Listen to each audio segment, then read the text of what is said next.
Nyanyi dong, Dan. Best friend. Lucky I'm in love with my best friend. Daniel kan bisa nyanyi, coba nyanyi. Itu aja deh, Lucky I'm in. Saya sih nggak percaya. Saya nggak setuju jatuh cinta sama sahabat. Loh, gimana? Ibumu ini itu dengan sahabat loh. Bapak. Itu sahabatan beneran? Dari SMP. Sahabatan kenal-kenal aja. Sahabat beneran? Oh, ternyata bisa ya. Saya nggak percaya, Bu. Saya tuh merasa kalau jatuh cinta sama sahabat itu potensinya merusak. Merusak persahabatan. Iya, kan nggak tentu satu. Nanti kita bahas deh. Nanti kita bahas kenapa saya setuju, kemudian nggak setuju jatuh cinta dengan sahabat. Kalau Anda seperti apa, silahkan like, subscribe, share video ini sebanyak-banyaknya, dan silahkan follow Instagram @dianipranata.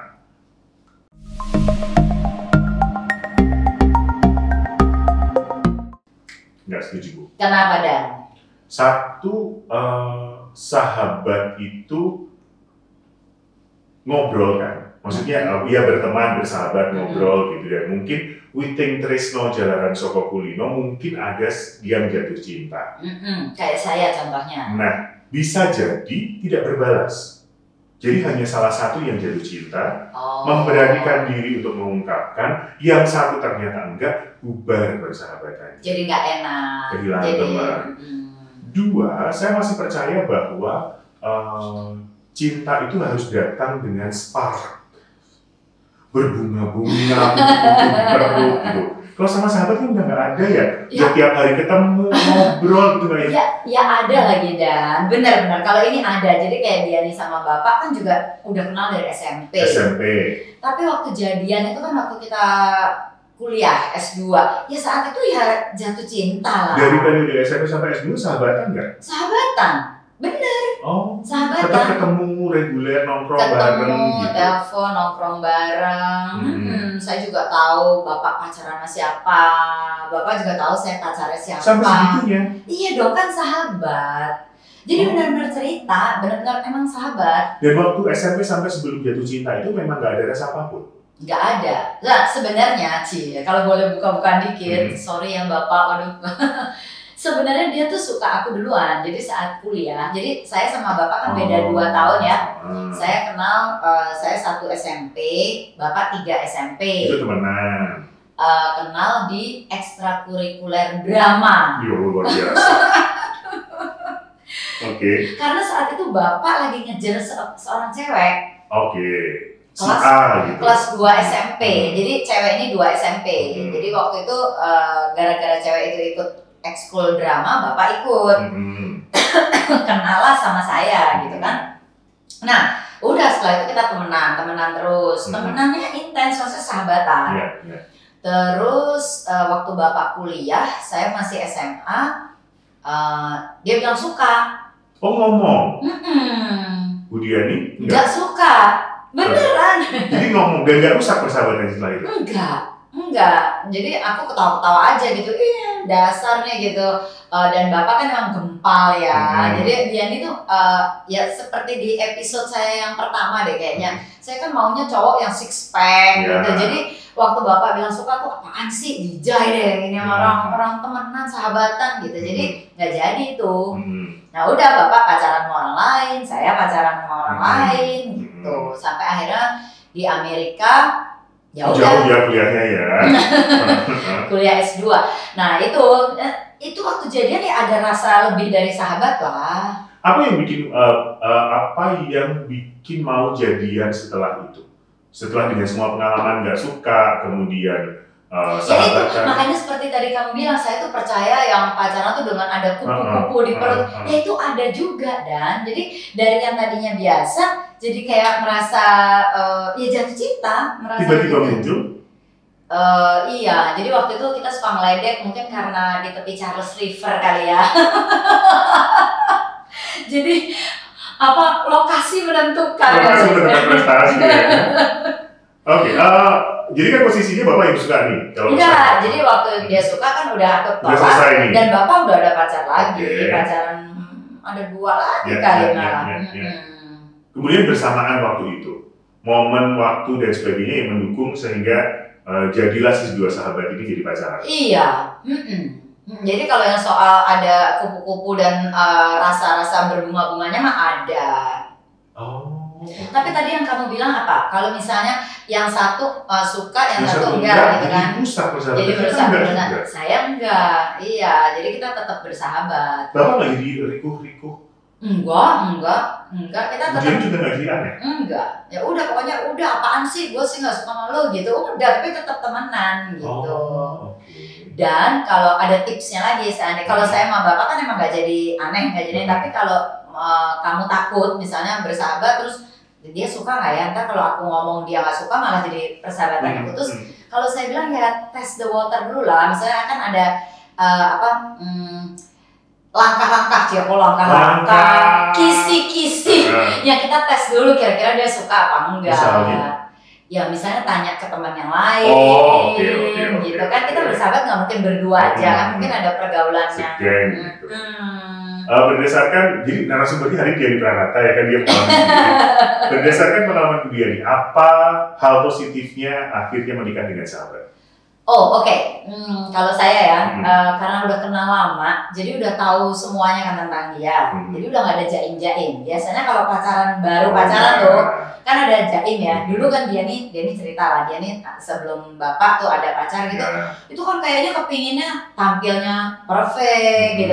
Nah kalau sama sahabat sendiri kan dia udah tahu kapan gue nggak mandi juga tahu gitu. Kalau pas itu kadang-kadang, ayo Sabtus kita pergi ke mana, ke Alfamart atau apa gitu dengan celana pendek. Jadi waktu pacaran tuh juga udah nggak ada yang harus ini nih make up harus bedakan ya, enggak juga. Jadi nggak ada jaim karena kita udah kenal lebih dalam, istilahnya udah kenal baik buruknya. Terus yang kedua apa ya, Dan? Kita kenal teman-temannya. Oh ya, circle-nya udah ketemu ya.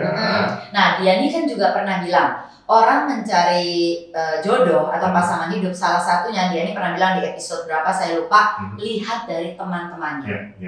Karena katanya seseorang tuh bisa dilihat dari lingkup pergaulannya, seperti apa sih dia, emosional kah, humoris kah, tukang bercanda, itu bisa dilihat dari teman-temannya. Makanya kan orang juga suka bilang ya, kalau mau sukses bergaul sama orang sukses. Karena ya memang teman-teman itu mempengaruhi, lingkunganmu tuh mempengaruhi. Dan kita udah tahu teman-temannya, kita udah tahu keluarganya. Oke, ini hal positif atau negatif malah? Positif dong. Kalau Daniel pernah pacaran yang maksudnya tahu-tahu harus ketemu orang tuanya nggak? Iya. Mules nggak? Nah iya kan pasti kalau pacaran mau ketemu orang tuanya. Aduh, ntar gimana? Enggak ya udah tahu.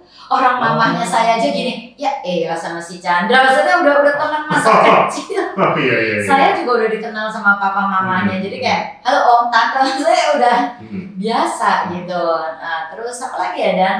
Kenal lebih jauh, tahu teman-temannya, tahu keluarganya, tahu masa lalunya, maksudnya riwayat percintaan. Iya dong, jadi kita udah tahu dia dulu pacaran sama siapa, bapak juga tahu saya pacaran siapa, jadi udah nggak ada rasa cemburu yang nggak perlu gitu, karena dia tahu gitu, maksudnya itu emang bekas pacarnya Diani gitu. Nah lalu kalau kamu tanya, emang Bu Diani masih berhubungan sama bekas pacar? Jujur iya, waktu sama bapak, tapi karena kita udah kadung kenal keluarganya ya, satu keluarganya dia, tapi bapak tahu kan, itu bekas pacarnya Diani, dan kalau ketemu juga rame-rame dengan keluarga, jadi bukan berdua lagi, jadi ya udah enak aja. Terus apa lagi ya Dan? Apakah ini membantu juga kata orang pernikahan itu pada akhirnya adalah mencari teman ngobrol? Iya betul. Nah sekarang dengan sekian tahun perjalanan pernikahan, apakah ketemu jodohnya adalah sahabat itu membantu untuk melanggengkan pernikahan sampai sekarang? Iya dan tidak. Di satu sisi selalu ada bahan percakapan nih, karena kita cocok ya. Maksudnya saya dan bapak suka nonton, suka baca buku, jadi selalu ada aja yang kita diskusikan. Cuma tantangannya ya kadang-kadang kita merasa kayak udah tahu semuanya gitu. Nah, itu tantangan, itu challenge. Jadi kalau seperti Diani pernah ikut action coach ya, jangan pernah ngomong I know sebenarnya. Maksudnya? Jadi kalau kita udah tahu tuh jangan gue udah tahu gitu. Nah begitu kamu ngomong udah tahu tuh udah tutup deh pintu untuk komunikasi, untuk mendapat hal-hal baru tuh udah tertutup. Jadi dengan pasangan kita pun yang sahabat saya dan bapak, karena kita udah benar-benar tahu sebenarnya gitu. Ibaratnya bapak mukanya kayak ekspresinya kayak apa aja tuh saya udah tahu. Wah ini marah nih, atau saya kayak apa juga bapak udah tahu gitu, marah nih. Nah, tapi jangan kita tuh mengasumsikan I know gitu, jangan. Tapi selalu mengatakan isn't that interesting. Jadi kalau interesting tuh pasti ada hal baru lagi yang kita bisa pelajari dari dia. Selalu begitu. Oke. Sudah di situ tentang tantangan tadi ya, sudah tahu. Jadi tantangannya tuh jangan karena kita udah tahu semua, tapi jangan jadi sok tahu gitu. Jangan asumsi gue udah tahu gitu, jangan. Itu tantangannya. Kalau tantangan yang mungkin akan dihadapi oleh seseorang yang akan memutuskan untuk melangkah dengan sahabat yang tentu dia ini apa saja? Tantangan waktu dia memutuskan melangkah dengan sahabatnya. Waktu awal-awal dulu dia ketemu dan akhirnya pacaran nih, tantangan apa yang dihadapi? Ya itu saya bilang nggak ada, lebih banyak positifnya kalau dengan sahabat. Udah tahu dia, tahu teman-temannya, tahu keluarganya, tahu riwayat percintaannya, tahu masa lalunya, tahu traumanya dia. Jadi kita bisa cerita apa aja yang kita nggak tutup-tutupin lagi. Jadi lebih bisa terbuka. Karena sahabat itu kan memang teman curhat kan sebenarnya. Kita cerita ini tuh, tapi ada satu nih dan sahabat dia nih. Kalau sudah menikah, misalnya gini. Kalau dia ini kan memang menikah dengan sahabat ya, tapi kan sahabatan dulu nih maksudnya. Sahabatan dulu terus menikah. Tapi kan Daniel tadi bilang bisa aja kita menikah dengan orang lain, bukan dengan sahabat kita. Nah kalau saya boleh nasihat, nasihat gitu ya. Kalau sudah menikah dan menikahnya itu bukan dengan sahabat kita yang lawan jenis, jangan curhat dengan sahabat kita yang lawan jenis itu. Kalau sudah menikah, jadi kayak misalnya saya menikah dengan misalnya gini, saya dan bapak nih misalnya kita sahabatan, tapi ternyata nggak jadi menikah sama bapak. Misalnya saya menikah misalnya sama orang lain, itu sebaiknya tuh jangan curhatan sama Chandra gitu.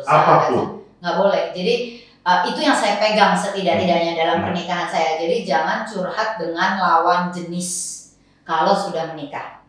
Kenapa? Ya karena kamu bisa bayangin nggak, misalnya nih ya, saya sama kamu menikah misalnya, terus saya sahabatnya tuh Chandra gitu, terus curhat sama Chandra, iya nih saya lagi sedih loh, si Daniel tuh nggak pengertian gini. Nah bapak itu akan kelihatan sebagai sosok yang bijaksana banget. Suami kita atau istri kita akan kelihatan jadi lebih jelek gitu, karena kita curhatinnya kan ke lawan jenis kan. Jadi kita akan melihat, iya ya, ternyata sahabatku ini lebih bijaksana emang nih dari suami gue nih gitu. Suami gue nggak perhatian, ini dia malah bisa ngerti begitu. Kok suamiku nggak ngerti, dia aja ngerti gitu. Nah jadi lama-lama malah nanti yang kamu tadi bilang Witing Trisno Jalanan Soko Kulino malah jadi jatuh cinta sama sahabat kita. Jadi jangan kalau sudah menikah. Kalau masih pacaran bukannya juga sering terjadi seperti itu, cemburu dari sahabat? Iya, tapi kan kalau pacaran kan bisa aja kita akhirnya jadi sama sahabat kita. Itu kan boleh. Tapi kalau sudah menikah kan, apalagi podcastnya dia nih kan, percaya pernikahan seyogianya sekali seumur hidup. Apakah berarti setelah menikah kita nggak boleh temenan dengan lawan jenis? Boleh, tapi pergi rame-rame. Dan juga jangan curhat dengan lawan jenis. Jangan curhat gitu, karena nanti melihat bahwa suami atau istri kita jadi lebih jelek gitu. Yang kita curhatin lebih bijaksana ya, lebih pengertian ya, lebih sabar ya gitu. Padahal pada kenyataannya setelah misalnya nih kita jadi sama orang itu, ya pasti ada tantangan lagi. Setiap orang tuh nggak ada yang sempurna. Dia ini tuh ada loh benar klien WO ya, kebetulan yang menikah sekali sama kami WO-nya, terus bercerai, terus bilangnya dia nih this is my second chance gitu, doain, ya I will pray for you, aku bilang gitu. Ternyata bercerai lagi. Terus saya dengar sudah menikah yang ketiga kali. Jadi what I want to say is orang tuh nggak ada yang sempurna. Kita mau cari mau sampai kapan gitu. Kalau akhirnya cerai nikah lagi, cerai mau sampai kapan gitu. Jadi akhirnya ya kita harus tahu apa yang kita inginkan benar-benar, dan pasangan kita juga ada kelemahan yang dia juga pasti punya ekspektasi tertentu terhadap diri kita. Nah, terakhir sebelum kita tutup, untuk sahabat-sahabat Diani yang punya sahabat dan ternyata kok ada rasa-rasa sama sahabat Anda, apa tipsnya Bu? Ya itu tadi. Sukses. Saya bilang cek dulu Cek dulu. the water dengan teman-temannya. Suka apa enggak? Iya, kira-kira dia gimana sih gitu kan. Nah nanti kan temannya pasti ngomong kan, kayaknya dia ini loh lebih dari sahabat loh sama kamu gitu, sukanya gitu kan. Nah kita lihat ekspresinya lah, kan dia bisa ngomong enggak gila gitu, kayak Diani kan dulu gitu, gila aja sama dia gitu. Nah atau memang dia suka. Nah kalau dia suka ya kita tinggal tembak aja. Atau yang kedua kalau kayak saya, bapak waktu tuh nembak saya belum suka sama bapak waktu bapak kuliah, ya juga nggak usah terlalu dibaperin lah. Maksudnya kalau memang nggak bisa jadi pacar, jangan persahabatan jadi rusak. Siapa tahu Nantinya kayak saya gitu ya, seiring waktu ya. Nah tapi ada juga sih Dan yang bilang ke Diani tidak menutup kemungkinan ya, sahabat Diani ada yang pernah cerita menikah sama sahabat tapi jadinya cerai.